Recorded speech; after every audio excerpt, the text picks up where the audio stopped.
Hey everyone, Brendan Payne, your co-host on the Level Up podcast. And on this episode, Greg and I are going to dive into some of the challenges that are facing agents right now in this red hot sellers market. We know not everything is super easy when dealing with sellers, even in a seller's market, and we're going to help you level up. Your conversations need to include future pacing, and we're going to share with you exactly how you do that to make sure that the clients know what to expect and you position yourself as their trusted resource. Greg's also going to share some techniques on how to dig deeper into the seller's motivation so that you can help guide them to the right decisions. Enjoy. Hey, Greg, how are you today? I'm doing good, man.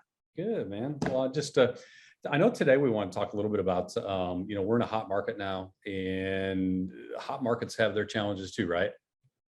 Yeah, well, I'm going to argue that a hot market might be more challenging than a not so hot market. So the answer to your question is yes. Yeah. They're challenging. Yeah, I tend to agree with you there. And, one of the biggest things right now, if you're working with sellers, then sellers are, they've got crazy expectations. They want the world, and then they want you to do it for free. So let's talk a little bit about how do we actually manage sellers' expectations in a hot market like this? Because there's challenges that come up, and there's ways that we can handle, make our lives easier, and actually provide a good experience. So, with that in mind, what are a couple of things that you see as the primary ways that we can manage their expectations?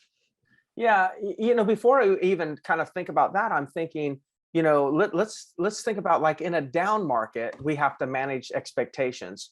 In a hot market, we have to manage expectations. They're different expectations. Yep. But I think the common thread here is that when we're ever in a market that seems to be a little out of balance on the high side, out of balance on the downside, it seems like agent or consumers need to be communicated with more. In other words, like right now, people are like, oh gosh, I'm afraid if I list now, I could miss it and it might go up in value. And then at a different time, oh my God, I need it sold so fast now because I'm afraid it's going to actually be worth less value. Yeah. It's those scenarios that we have to manage. So I sometimes wonder, are we really managing expectations, or are we managing their emotions? Mm. Yeah. It's more of that, and so, but I think what the conversation and what you asked is important. The first thing that I come to when it comes to managing people's emotions or expectations is I use a technique, that I call future pacing. And I've learned that technique through different, lessons and courses that I've done on NLP. And with future pacing, I'm thinking through of some of the possibilities, some of the curveballs that could come our way. In today's market, it could be we put it on the market and it gets an offer in the first hour, and an offer in the second hour, and an offer in the third hour. And within 4 hours, we got 3 or 4 offers. And then the buyer's wondering, Greg, did we underprice the property? Right? So what ends up happening, in order to manage that emotion in the listing period, after I got the listing signed, I'm going to say something, Brendan, I wanted to share a few things with you just to kind of, let you know what may appear before us. And then I want to kind of talk through it. There's a high probability that when we put this on the market, we're going to get multiple offers. And sometimes sellers get multiple offers, and then they wonder whether or not we actually underpriced the property. And so in the event that we get multiple offers, don't worry about whether we underpriced the property or not, because in today's market, you can't underprice a property. If we did price it a little bit lower, the multiple offers, the buyers are going to bid it up to market value or a little bit more. So in the event, let's not just, let's not start questioning what we're doing. Let's understand that it's exactly as I designed it. Mm-hmm. So that would be an example of taking something that we know sometimes freaks people out, and then I can future pace them, have a conversation, deal with it before it ever appears. And then if it does appear, I can then say, well, Brendan, hey, Brendan, remember we talked about this, right? When we listed the property, we kind of discussed this. So let's not freak out. Let's just understand that this might be an opportunity to get this property bidded up, to a price that's above what we're asking. Sound good? Yeah. Yeah, love that. So that one's on the side of future pacing for that seller that comes in and says, "Oh my gosh, we screwed up. We priced it too low because we have these great results." On the flip side, what about the agents that are going out there and promising too much? And they're going out and they're saying, "Listen, we get multiple offers, and we're going to get all this stuff." And then a couple of days goes by, and you have a couple of showings and no offers. Let's flip that around for that seller whose expectations aren't met or their emotions aren't met because they're not getting activity. What's the future pace for that? That part of the conversation. We'll have both sides of it. Yeah, I'm glad you did. I wasn't even thinking about that side, but immediately it's like, after I get the listing signed, okay, remember, for those of you that are listening on the Level Up podcast, just remember, after I got the listing signed, then I'm going to have this question in that scenario. So I'm going to make the assumption that in this scenario, Brendan, as an agent, I probably know that I'm pushing it on pricing. I probably know that I'm agreeing to take it at a price that, this is a little bit higher than where we probably need to be, and so I should already know that I'm in that situation.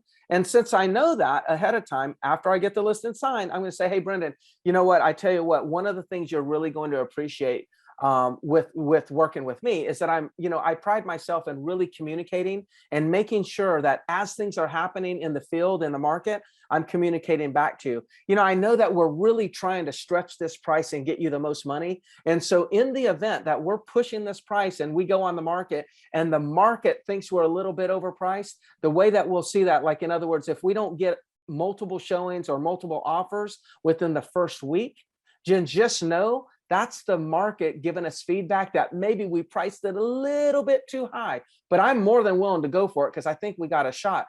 But if we're a week out down the road and we haven't got a lot of activity, maybe you and I will just have a conversation as to whether or not we need to make some sort of slight adjustment to pick up activity. So that I would be doing something like that. I would just letting them know that if we get to a point where we feel it should have been sold, but it's not sold, then that's the market telling us that we need to get back together and have a conversation and just see if we want to continue down this path or maybe adjust the price slightly. Yeah. Yeah. And you said at the beginning, it's no different than you're in an extreme market, seller's market. Those are the same conversations that we have when it's extreme buyer's market. We're still telling there's a possibility, depending on where we price it, it's going to get activity really quickly. Well, in a down seller's market and you get a fast offer when everything else is taking 90 days, the seller's like, "What did you do?" So we're really answering the same questions. And the future pace, what I love about it, Greg, is when we cover stuff that could happen in the future and we talk to them about that, we're seen as their guide. We're seen as their partner. We're answering questions ahead of time. And when it happens, they go, "Oh, you know what? He told me about that. All right, this is how I should be feeling right now." When we don't, and then they have to come to us and they bring them up, then there's no way that we can be seen as anything. It's an excuse. So when they say, "We got multiple offers in the first few days, did we underprice this?" and you had no conversation with that, all you're doing is defending that you didn't underprice it. You're not telling them something ahead of time because now it's already happened. So if you tell them about the stuff ahead of time, they're like, "Man, he's really taking care of me here, using his experience," and it gets you a lot further along in the relationship. And typically they have a better experience. So beyond future pacing, what else do you see in terms of why is this market so it's more difficult to actually manage what those sellers they've got so many emotions. Let's talk about, for lack of better terms, sellers are kind of greedy right now. Like, you get the seller that goes out there, they choose the price, they get offers, and then all of a sudden they're like, it seems like they just kind of backed off. Now they want more. They're negotiating full price offers and wanting to go up. How do you handle this? You're right. It's like it's never enough. The seller says, "I want this." We get them that plus a little bit more, and then they say, "Well, I don't know. I think we underpriced it." It really comes down to that FOMO, right? The fear of missing out. It's like no matter what the seller gets, they're right now, because of news and things like that, they still have a fear of, are they going to miss out on something better? And we just know that it all comes around. Everything's going to work out. We can never market time. So my future pace for them is say, hey, look, there's a high probability that somewhere in our relationship over the next 30 days, we're going to question, or you're going to question whether or not we should have actually done this transaction.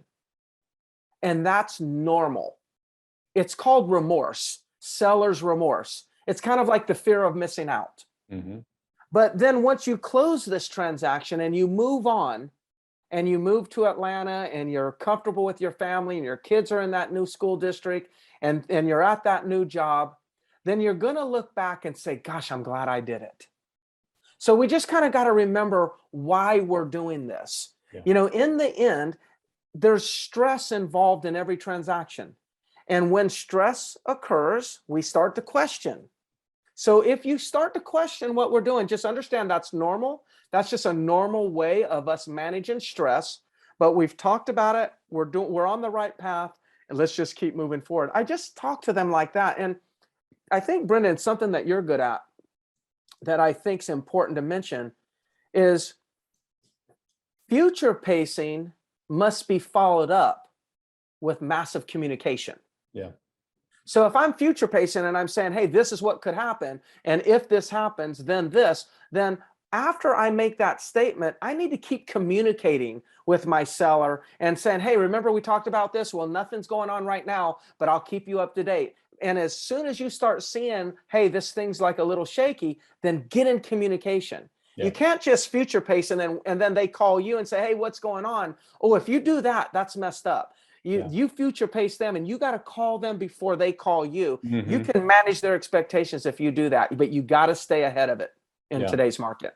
Yeah, and I like using the car dealer example. Most of your home sellers have bought a car or 10 in their lifetime, and you never leave the car dealer feeling like you got the best deal, and that's buying. But it's no different. You're going to walk out, Mr. Seller, and you're going to wonder, is this the best deal, or should I wait for the next one? And I just want you to know that's normal. You're normal, Mr. Seller. And then a lot of times when that happens, they're like, okay, we can just brush past this because this is this is normal. He told me that I was going to be expecting this. The other thing that I think is important is in this market, sellers' motivation. People only make moves based off motivation, right? Buying and selling, that's what's going to drive people's moves to buy and sell ultimately. The difference, though, right now is there's a lot of people that are motivated primarily by price. And when you're motivated primarily by price, then when they're looking in the future and saying, gosh, maybe there's a better price coming up, we don't have any leverage. They're just saying, well, I'm thinking maybe it's a better price coming up. They are not trying to get moved somewhere. They're like, yeah, I want to put it on the market. And if I can get this, I'm a seller. Well, if they're not really motivated, just understand you might not have a motivated seller. You have a seller motivated by price. And in a hot market, that's a moving target. Yeah. So there's, when you have real motivation, then you can go back to them and say, all right, do you want a chance waiting for that higher price and maybe not make your move, maybe not get the family, maybe not eliminate this debt and go buy something else. But when it's just price, that just keeps moving along and they chase it a lot of times. So sometimes you may just have that seller that wants to chase price, and you may not, you may keep bringing them offers and they keep moving them up. Yeah. And would you agree, though, that I've had some scenarios like that in the last year.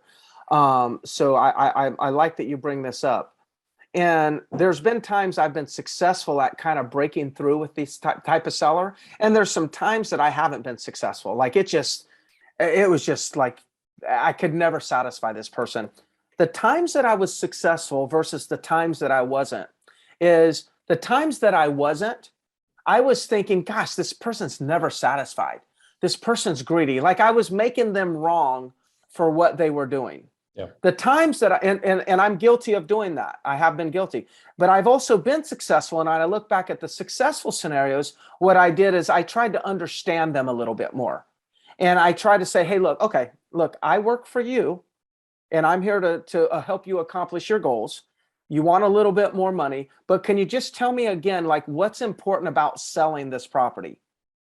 And then going and revisiting while I'm moving to Atlanta. Well, and again, didn't you tell me it was grandchildren in Atlanta? Is that what it was? No, no, no, it's not grandchildren. It's my daughter, is getting married and they may have children, but right now we just miss them. We want to be around them. Okay, good. Now, and I keep asking these questions and peeling the onion down to the core of what their true motivation is. It's never about money. It's always about an emotion, but some people make it all about money. Mm-hmm. And when somebody's making all about money, just understand there's still an emotion back there. Because, like, even if they make it all about money and they say, well, I'll sell anything at any price, they still have to have something they're going to. Yeah, there's still the reason. If I could at that price, I would do this. Yeah, yes, that's a great point. Yeah, and so I think what we have to do is when we're faced with that point where we want to say, gosh dang it, these people are never satisfied. I think the skill we all need to develop is when we're feeling that frustration with our clients, we need to step back, reevaluate their true motivation, get into those dialogues and see if that's the thing that tips them over to being reasonable again. Yeah, that's a great point. And part of that is the skill that we always continue. Everybody's got to work on, which is just being detached from the outcome. We're here and we're providing information, helping them along the transaction. We're detached from the outcome. Yes. Yeah. Good. Right. All right. Anything well, good. No, I think that was great. I mean, I think we could keep going and go on and on and on and on, but I think we're trying to keep these Level Up podcasts, give them a little bit more of a coaching twist so people could take away, something and put it into their business and see some growth, because we're all about you all leveling up. Yeah. Of course, in the meantime, I've got a group coaching, a group that I do coaching with called Agent Success Academy. I'd love for you to check that out. You can just Google Agent Success Academy and get that information. And then, of course, Brendan and I have done some cool things together. One of them is called Objection Handling Mastery Course. You need to Google that, check that out. And I invite you to take that on. I think that'd be great. Other than that, Brendan, I think that's a wrap for me today. Awesome. All right. We'll see you in the next one. All right. Sounds good.